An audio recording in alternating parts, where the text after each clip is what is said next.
there's something you lose when you fly, because you're at the whim of the airlines. You're at the whim of TSA. You're just getting rolled around in this machine that exists. And I've had a number of delays. It's par for the course when you travel via air any length of time.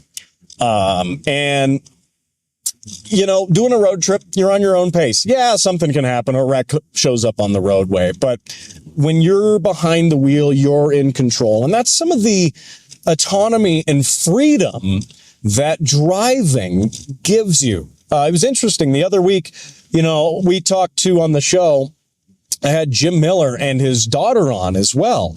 His daughter is getting her driver's license. She's 17. She's doing her tests. She's doing that. And one of the things she's really looking forward to is the freedom that is afforded to you when you can drive. And I think that is part of the American culture.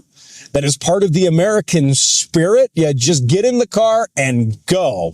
I love that. And that's something that I feel like you don't see in other countries.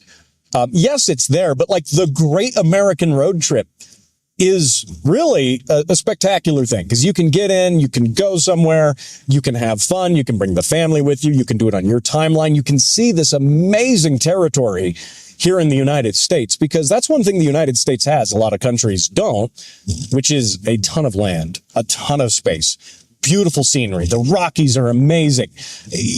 Granted, there's parts of the country that are kind of flat and boring, like most of Kansas. You could sort of just skip Kansas if you're going to road trip anywhere. Like, I guess you have to go through Kansas to get somewhere, but it's like fields and sky like that. I guess it's pretty for if you've never been there, but being able to do the American road trip and do it in your own car, no less, I think is really special. I think that's really a foundation in a sense now of our American culture. A lot of people like to say, well, there's no real culture in America. No, we got road trip culture. That's something that is very cool. I mean, this notion that, again, you can pack up the family and take the whole crew, the family, the dog, whatever. Not obviously I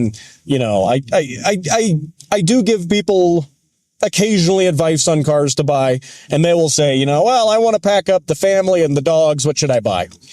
Miata, obviously, because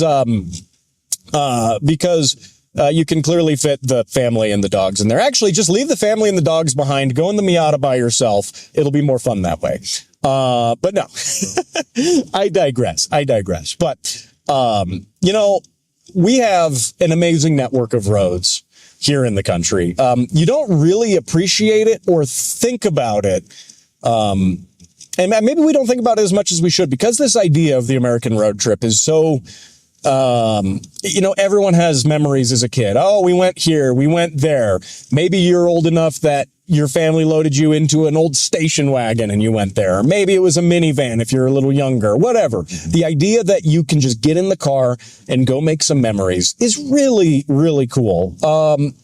And I think the road system that makes that possible is fascinating. When you look at our highways and our freeway system, we're going to get into some of that, as well as the road system right here in Yellowstone, which has an interesting history, and it's all a part of that. So we're going to get into that, and I'm going to give you my road review of this WRX now, which I've owned for 10 months, and now I'm on my first road trip with it. We're going to get to all of that and more on this edition of the Automotive ADHD Show. Don't go anywhere.